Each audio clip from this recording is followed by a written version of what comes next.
Hello, everybody. Nice to see you guys again. Thanks a lot for joining us on our last lecture for 21st Encontro de Férias from SBS. Hope you guys are enjoying it.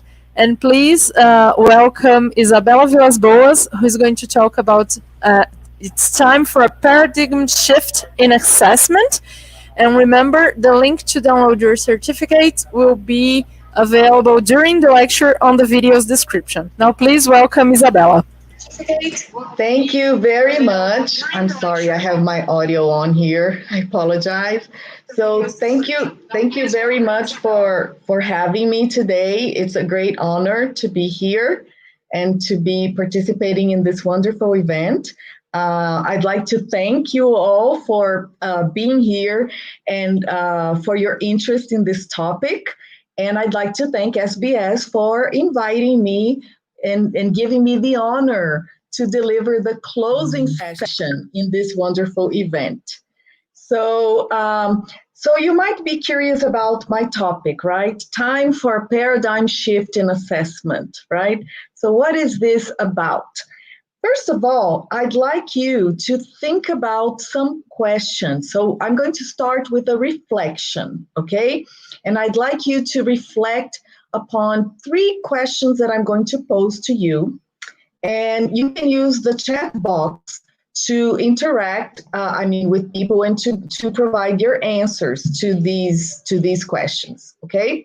So the first question is, how would you describe your own experiences with assessment during your school years? Do you think your experiences were mostly positive, were mostly negative? Were they scary, intimidating, relaxing, easy to deal with? How would you describe this? Could you share on the chat box?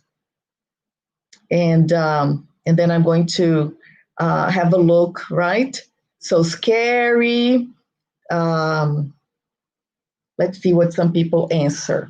So use adjectives to describe your own experiences. Positive, okay, so we have people with mixed, a nightmare, boring, stressful, traditional, scary, relaxing, fearful, stressful, positive, boring. So as we can see, some people had positive experiences and many people had negative experiences. Why? Because the people who had positive experiences were probably the good students, the students with the best grades, the students who always got the prizes and the praises from the teachers. But what about everybody else? How did they feel if they were not the ones to get the prizes and the praises, right? What about this other question? What do you think is the dominant mental model in Brazil regarding assessment? Do you think in most of the places in Brazil, in most of the schools, assessment is for competition or for collaboration? Let me see what you have to say. So you can type there your answer, and I'm following your responses in the chat box. Competition or collaboration? What do you think? Okay, mostly competition. Most people, everybody's answering competition, assessment for competition, to rank students. Okay, all right. Thank you very much for your participation. Yes, I totally agree. And I think that unfortunately the dominant mental model is still assessment for competition, and we're going to see why this is so. And how does this mental model influence your assessment practices? What do you think? Does it highly influence? Does it make you also replicate this mental model in your assessment practices or the assessment practices of your school? Or have you been able to drop this mental model and use and focus on collaboration? What do you think? So could you share with me how this mental model influences your assessment practices? Okay, in a way, yes, totally. All right. So this was just I wanted to start off with a reflection because my purpose here is not to give you a recipe or to tell you what to do and how to do it and something you can implement the next day. But what I want to do here is to raise your awareness of how our mental models shape what we do today and what we can do to change mental models so that we can promote a paradigm shift in assessment. We will only be able to promote this paradigm shift if we change mental models, right? So, the reasons for our current mental model on assessment are many, right? We live in a grade oriented society. We have, which is influenced by a very demanding private school ranking that I hope, as I heard, we are not going to have anymore. That's what I heard, but I'm not really sure I can believe that. We have a culture of teaching to the test, right? We have a longstanding belief that students need to memorize a great amount of content. We are, as we say in Portuguese, conteudista, and I'm sure that the Spanish speakers who are watching here will understand what I'm talking about, right? We tend to adapt this mental model as people are mentioning here, but we are in a world of people who are led by this mental model, right? We have a fierce competition to get into a federal university. We have the national examination in A, and this leads to a washback effect in which competition, ranking, teaching to the test, etc., are highly practiced, right? And we have a culture that values meritocracy. I'm not saying that everyone values meritocracy or that meritocracy is valued everywhere, but we can't deny that meritocracy is highly prominent in our society, right? And the parents want to know, they don't want to know just what grade their children got. They want to know what the other students got in order to kind of mentally rank their children based on the classmates, which is totally unnecessary, right? Because parents should be more interested in how much their children are learning and not on the grade that summarizes somehow this kind of learning, right? Okay, so just right as a conclusion, our mental models shape assessment as it is today. I think we all agree that, right? The mental models that permeate our society, that permeate the school where we work at, and the families, etc., shape assessment as it is today. However, what we need to think is, what do we want for the future? What kind of society do we want for the future, for our children, for our grandchildren, for the future of humanity, right? Educators have started thinking about this kind of society, right? What kind of citizens do we want? Consequently, what kind of learners do we want? Because by forming the learners, we are forming the citizens, right? We need to think about what we want to do in education today in order to have the citizens that we want for tomorrow, right? So we need to start now. And these are some things that have already been thought of, right?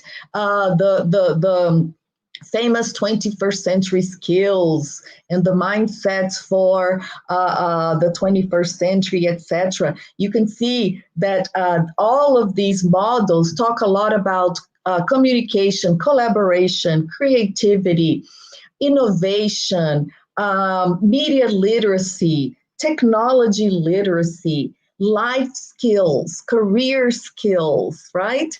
All of these should permeate the teaching of the key subjects and of 21st century themes, right? So this is what has been thought of for education in the 21st century. And many people are talking about the need for a collaborative and empathetic society, critical citizens, thinkers. So empathy is being mentioned here a lot. Soft skills, definitely, right? And if we think about our BNCC, these were also the kinds of competencies and skills that have been thought of for our Base Nacional Comum Curricular. And here I have the 10 general competencies that should permeate the teaching of all subjects, etc. And I want to highlight two of the first two, conhecimento, knowledge, and the second, scientific thinking, critical, creative, and scientific thinking, right? So, for example, conhecimento, valorizar e utilizar os conhecimentos historicamente construídos sobre o mundo físico, social, cultural e digital para entender e explicar a realidade, continuar aprendendo e colaborar para a construção de uma sociedade justa, democrática e inclusiva. If we do not assess students in a fair, democratic, and inclusive society, we will not build this society. So it's not just about teaching in this way, but it's also about assessing in this way. And I also want to highlight the second one, exercitar a curiosidade intelectual e recorrer à abordagem própria das ciências, incluindo a investigação, a reflexão, I want to highlight this word, reflection, análise crítica, a imaginação e a criatividade para investigar causas, elaborar e testar hipóteses, formular e resolver problemas e criar soluções com base nos conhecimentos das diferentes áreas. So, this is what has been thought of by very qualified and highly specialized educators for education. But is this what we are practicing in our assessment today? And if it's not, how should we change our assessment so that we can start practicing this in order to nurture the kinds of citizens that we want for tomorrow? Do we want a society that focuses on competition, or do we want a society that focuses on collaboration? That's the first question we have to answer. And we have to start with why. I love this reference. This is not from the field of education. This is the field of business, but Simon Sinek has very interesting thoughts. His book is very interesting, but he also has a TED Talk if you're more oral. So you can watch his TED Talk. It's not new at all, but I always recommend watching it. It's very insightful. And it talks about the need to first focus on why before we think about what to do and how to do it. So why do we want to change assessment? What are the pains that we want to medicate? What are what do we want to change, right? And then we think about what we're going to do and how we're going to do it. So this first part, I wanted to focus primarily on this why, and I hope I have been able to convince you, right? There are two main types of assessment in schools. We have the accountability assessments, okay? I really like this terminology. It was put forth by Popham, one of the greatest specialists in testing and assessment, right? ENEM is an accountability assessment. It's a high-stakes test. Proficiency exams are accountability assessments, okay? Because they are high stakes and they serve the purpose of providing accountability of the learning that has taken place in whatever context it took place, okay?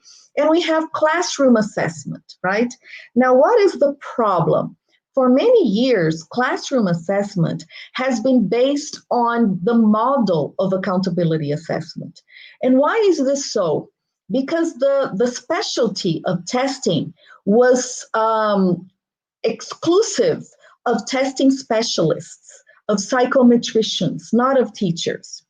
Very few people have gone to language development programs, to teacher education programs that have really emphasized assessment and developed teachers' full assessment literacy. Because for many years, assessment was not a teacher's business.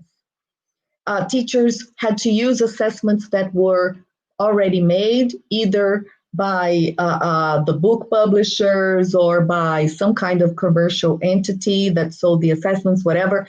And they were always based on accountability assessment, when in fact they are two completely different things. Accountability assessments are meant for selection, they are meant for discriminating the best performing students, the high achievers from the mid achievers and the low achievers, on ranking, etc. They serve their purpose. I would really like to live in a world without accountability assessment, but I do recognize that in some situations it's very hard not to do them. The problem is when we base our classroom assessments on the model of designing accountability assessments, okay? And I'm going to quote a tweet from Diane Ravitch, one of the, she's a Stanford professor. I saw this today, and I wanted to include this in this talk because I thought it was beautiful. And she talked about it today because of she was criticizing Biden's appointee for national examinations, okay? So she says, the strongest supporters of high stakes testing were never teachers, never. If you look at the people who work in companies that develop high stakes testing, they were never teachers. Isn't this interesting? I really recommend you follow Diane Ravitch on Twitter. So Chomsky, our great friend, right? Who doesn't know Chomsky? He's very critical of standardized tests because he says, right, that standardized tests are artificial. They are completely artificial, and I believe that, right? They are completely artificial. And we have to think about course grades, okay? Course grades have immediate and long-term academic consequences for students. We have no idea, only when you stop to think of it very clearly, and when you stop to think about all the implications that course grades can have for a student's whole life, we see how powerful grading is and how powerful assessment is, and the job we have in our hands to change this. I mean, to have a fairer system, okay? If we think about students who pass year after year from kindergarten to 12th grade with a 50% average, can you do the math and think about the learning gap that this student has, having passed with only 50% of the knowledge and the competencies that have been proposed for each of the 13 school years? Have you ever thought to think about this? How all the implications of this? This is really mind-boggling, right? And we are very much focused on grades, aren't we? Our system is highly focused on grades. And grades give us the illusion of objectivity. Do you think grades are really as objective as they seem to be because they are a number? What do you think? Can you answer this in the chat box? Can I see some of your thoughts about this? Are grades truly objective? What would you say? Yes, no, so? I'm waiting for your answers.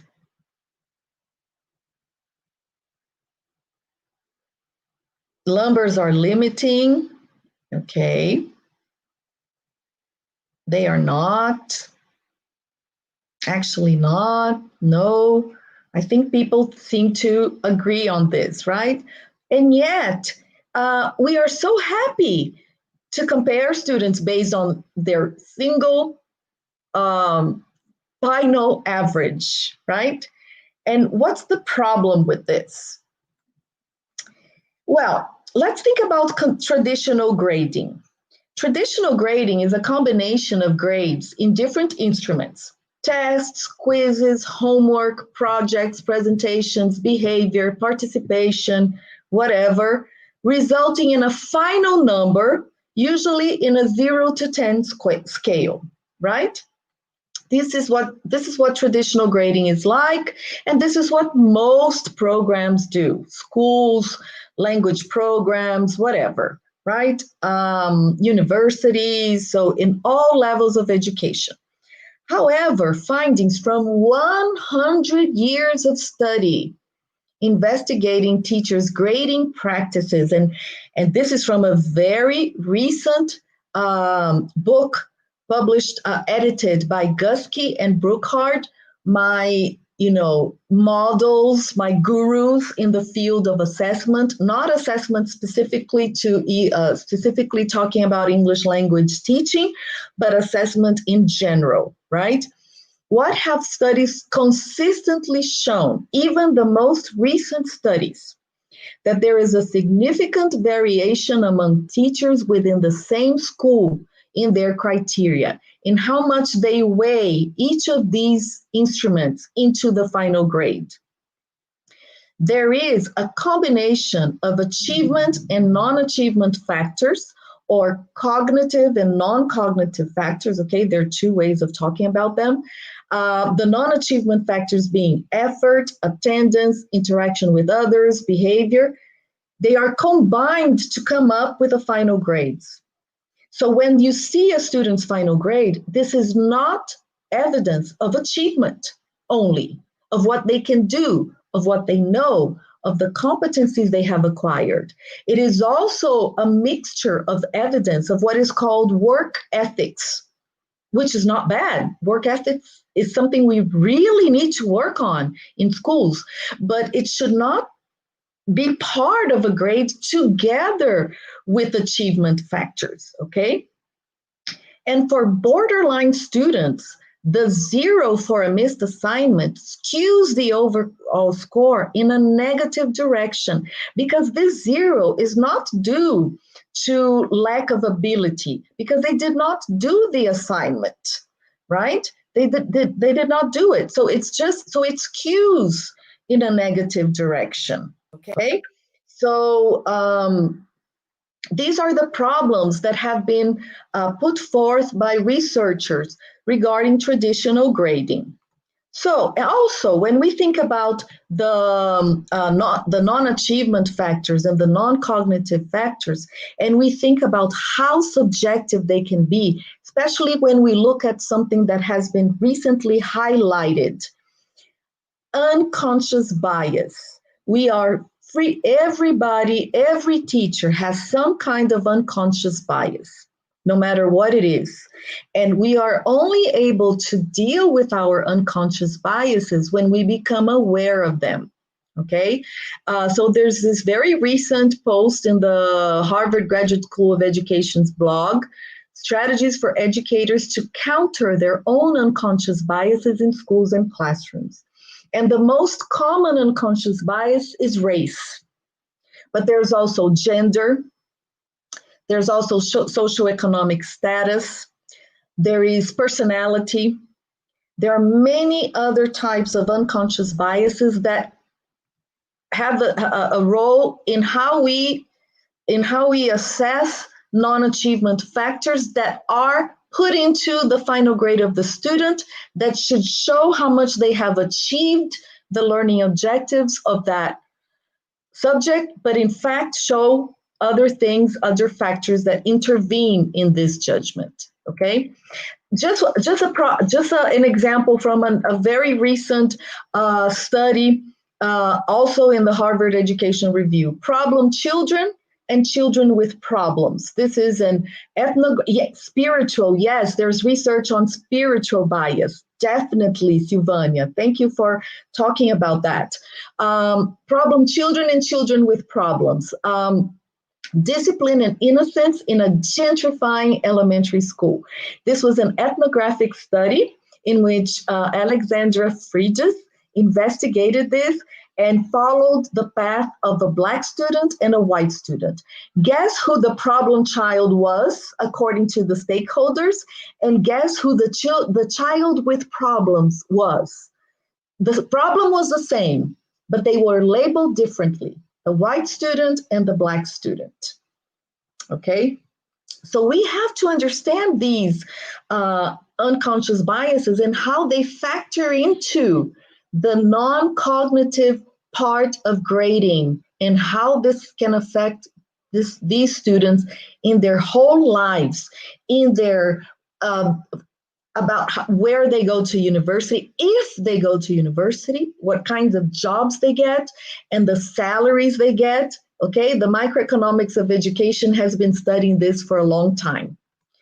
So, what should we do then? Am I recommending that you go from one extreme to the other in like in a year in your program? And here I'm going to zero in on English language teaching specifically, because before this I was addressing assessment in general. So what I have here for you is like a continuum. I think we have schools, we have programs, we have teachers who are on different sides of this continuum. The extreme side is of traditional assessment, which is summative assessment of learning based on traditional tests. And I gave some examples of traditional tests used in our field. In the middle there, people who are already progressing through this progressive assessment continuum, right? Yes, exogenous factors, that's right, who are progressing through this continuum are already practicing assessment for learning and are probably already mixing tests and performance assessment. Performance assessment is authentic assessment of students' real life use of language. Choosing items in a multiple choice test, filling in blanks in a paragraph, matching words with pictures are not real world uses of language. Real world uses of language are role plays, videos that are produced, presentations, discussions, writing assignments, process writing, because everybody revises their writing and has a chance to perfect their writing before they use it for social purposes, right? Before they socialized their writing. So, this is performance assessment. So programs that are already advancing in this continuum are already mixing the two, right? And programs that are already working with assessment as learning are using alternative assessment only. Performance assessments are an alternative kind of assessment. And when we talk about alternative, means alternative to traditional, not alternative in the sense of being hippie and ooh, peace and love, everything goes, let's be lenient and let's pass everybody, whatever they do. No, performance assessments have to be rigorous. Just like any other kind of assessment, you have to have standards that students have to obtain.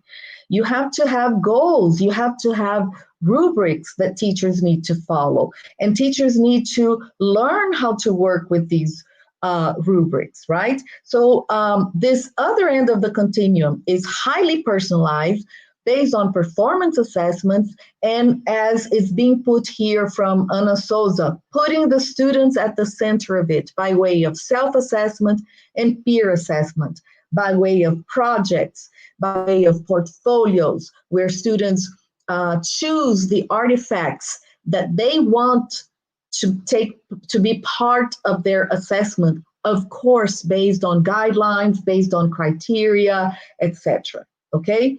And there's the nirvana side of everything that pleases me immensely, which is going gradeless.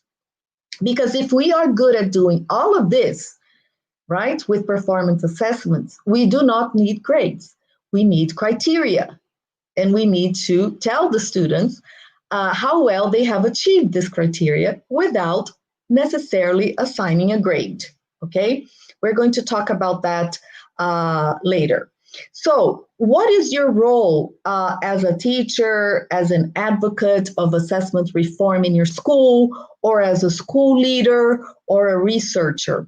Is to find where you are or your institution is in this timeline and plan where you want to get and how you want to get there, taking into consideration your context, your stakeholders, your school philosophy. So I am not saying that everybody has to go gradeless, and I'm not even saying that everybody will be able to only use performance assessments.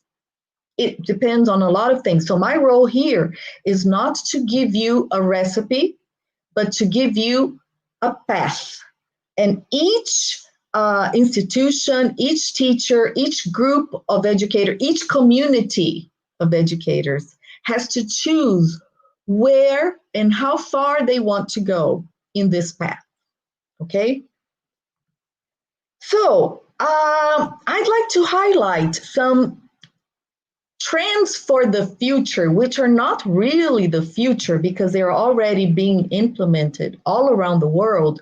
But I believe they are the future in Brazil because I don't see them being implemented in a high scale here. I know that there are innovative schools that already adopt these ideas, but they are very few, and very few people have heard of this based on my experience talking about them, right? One of them is standards-based assessment, okay? Remember when we talked about the traditional grading system that is based on instruments and the combination and the averaging out of instruments? Standards-based assessment is a contrast to traditional grading. You can call it standard-based grading too, because you can have grading with standards-based, okay? So it is a system of education which focuses on student learning and grades based on demonstrated understanding of specific concepts. Instead of a simple letter or a simple number, letter because they're talking about the A, B, C, and D and F in the US, but they are based on a scale, right? A being from 9A being from 91 to 100%, B being from 81 to 90%, blah, blah, blah. So it's based on a numerical scale.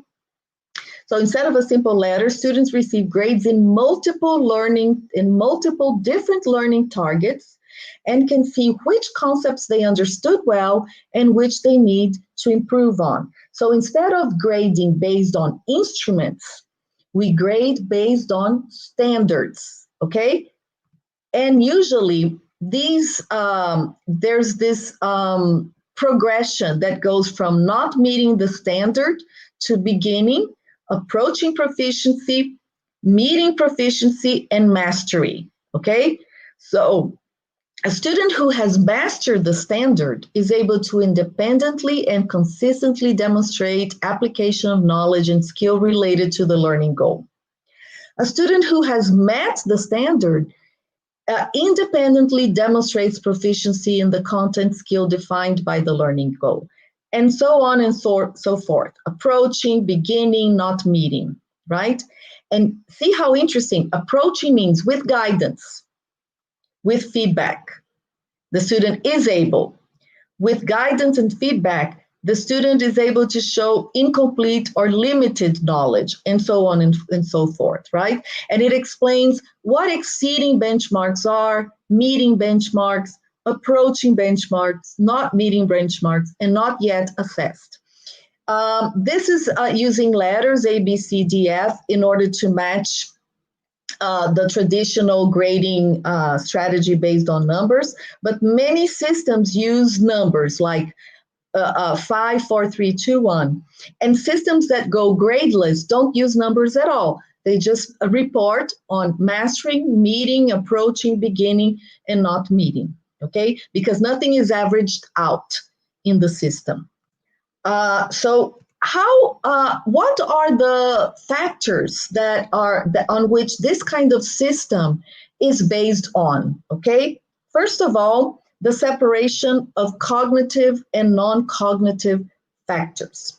In this in standards based assessment or grading, when there is a grade, non-cognitive factors are reported separately.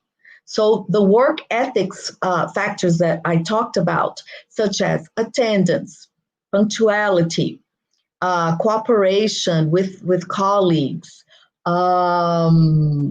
doing homework, whatever, they are reported because they need to be reported. Our role as educators is to develop this what is called by educators as work ethics, but it shouldn't be a confounding variable in the cognitive factors. Because when I want to report that the student has achieved a certain competency or standard, okay, because people talk about competency and standard interchangeably, I want to say whether I'm talking about their achievement. So a student does not become less capable of telling a story in the past because they didn't do the homework, or because they arrived late, or because they missed 2 classes. If I engaged students in multiple forms of assessment that concluded that the student has mastered the standard of ability to tell a story in the past, behavior will not change this achievement or this competency. Okay, you see how this makes sense? This kind of assessment is also, yes, participation, definitely. Participation is a non-cognitive factor, and it shouldn't be averaged out with cognitive factors. You can report on participation. No one is saying that you shouldn't, but it should not be confused with achievement, okay? Something else is the retakes. Retakes should be present in any kind of assessment system, because it is by retaking that students learn. It is by doing retakes that assessment moves from assessment of learning and for learning into assessment as learning, okay? I hear a lot. I mean, I don't hear this as often nowadays. I think people are already changing their mental models, but I used to hear a lot that life does not give us second chances. Now, is this really true? How many times, if you failed the TOEFL, can you do it again? If you failed the CAE, can you do it again? As many times as you want? Amen. How many times can you take the NA? Right? As many times as you want. So life does give us second chances, much more often than not.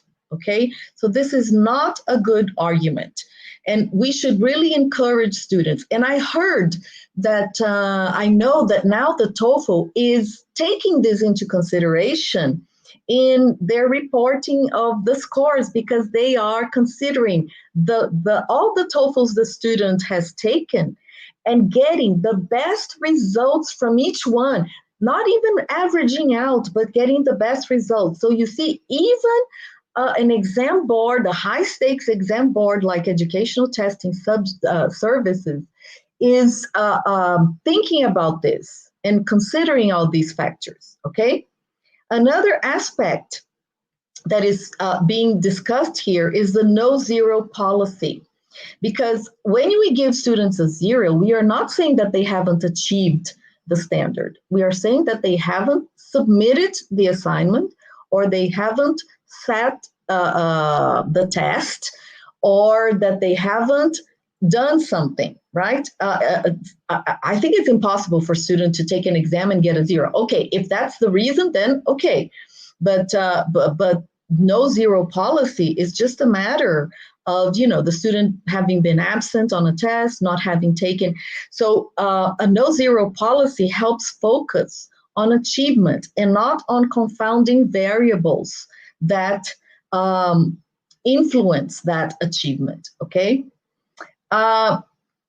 Another aspect is questioning extra credit and the late work not accepted policies. Today, I was looking at my Twitter, and there were lots of educators talking about. I think it's because they've just gone back to school, etc. Accept retakes. Accept late work. We all should accept late work, because what we want to do is we want students to do the work, right? Of course, you have to have policies for late work. You have to have deadlines for late work. It has to be done. It definitely has to be done outside the classroom, so that the student can see that when they don't do the work at the time that they should, they're going to need to separate time that they would be spending doing other stuff to performing this late work, right? So this is also being questioned, right? Here, Marcela Fernandes is saying that no zero policy helps them build self-confidence, definitely, right? And also the extra credit. We know that we have this extra credit, like, oh, we're going to have a food drive. So whoever brings, I don't know how many kilos of rice, will get 2 points on the test. Now, what does bringing food have to do with the test? The test is about achievement. It's not about collaboration, social responsibility, etc. You want to reward or to recognize or to value the students who have brought the rice. Find another way to do it that does not confound your grading system. Because then, if you do that, when somebody wants to interpret that grade, that interpretation will be completely unrealistic and skewed. It can be skewed to the negative side if you have the zeros and the points taken off, or the late work not accepted policies, right? And also skewed to the positive side with the extra credit. So these are all the ideas, right, that permeate this understanding of this kind of system that is standard-based grading, which opposes to traditional grading, which is grading on a 0 to 10 or a 0 to 100 scale based on the averaging out of instruments. Standards-based grading is about standards. It's about how well students have achieved the standards, right?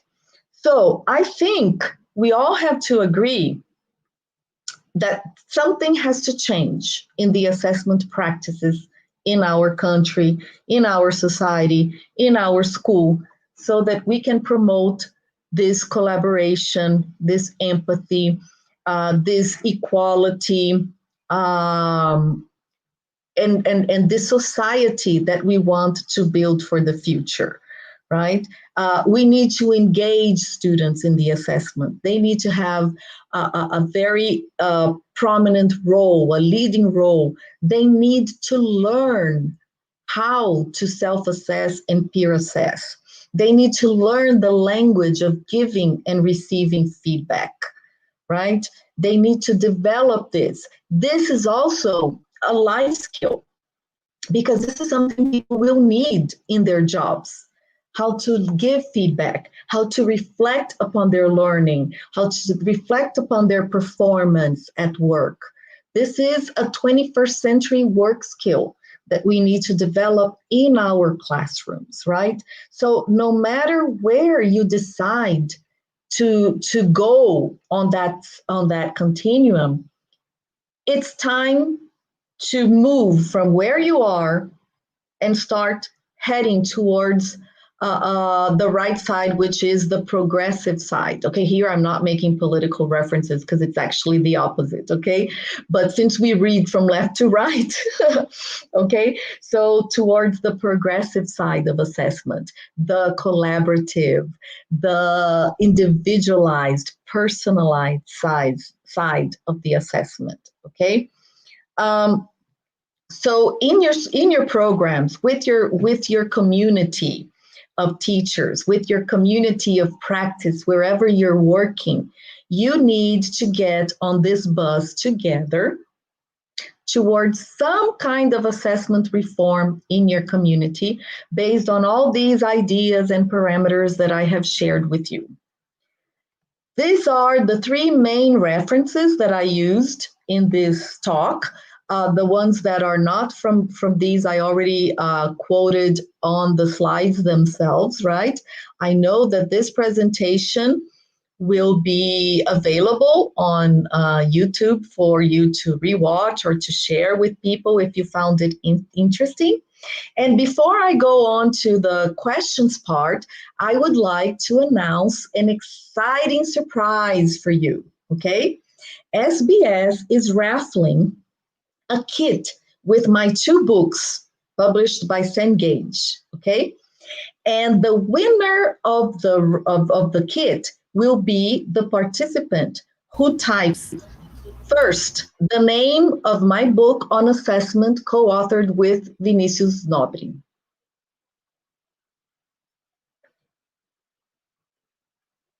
So let's see who's going to get it. The name of my assessment book published in 2020, co-authored with Vinicius Nobri.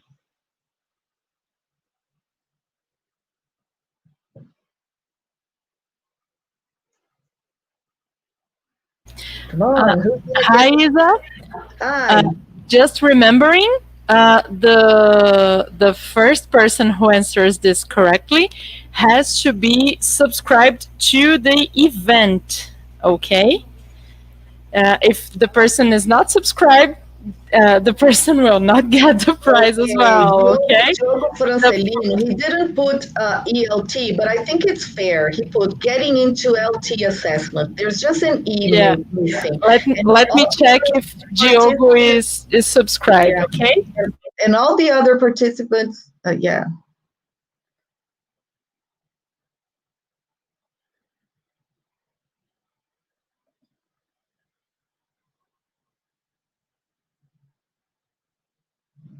And in the meantime, you can, if you have questions, we have a few minutes for questions.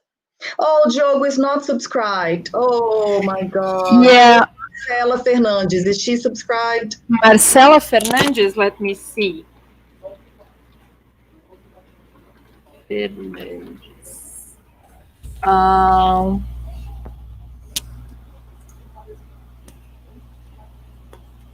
Oh, there are lots of Marcelas here, but no Marcela Fernandes. Okay. Diogo already has the assessment with an autograph. Okay. Okay. Consolação Brito. No, Ana Souza. Sorry. No. Just a minute. Oh my God. Oh my God.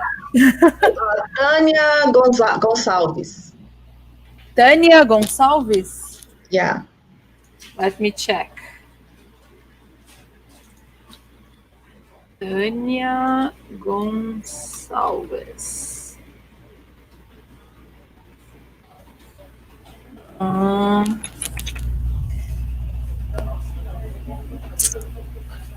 Is it Tânia Gonçalves Herdi?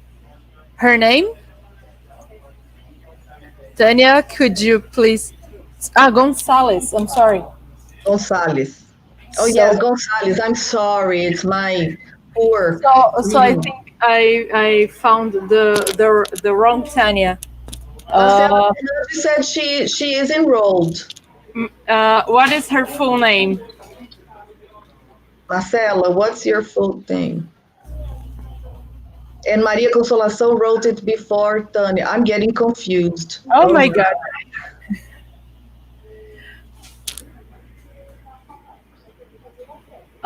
Let me see. Marcela Fernandes, what's her full name? Marcela Fernandes, what's your full name? Marcela Kemp Fernandes. Oh, Marcela Kemp. Yeah, she's written. So yeah, so we have no doubt because she was the one who wrote right after Diogo. So we have a winner. Okay, they're going to get in touch with you. Okay, Marcela. I'm sorry, folks. I wish I could. We had more, but we will have other opportunities. Okay. Do you have any questions? We have 5 minutes for questions. Is there anything you would like to point out or you would like to ask? I'm looking here at the questions.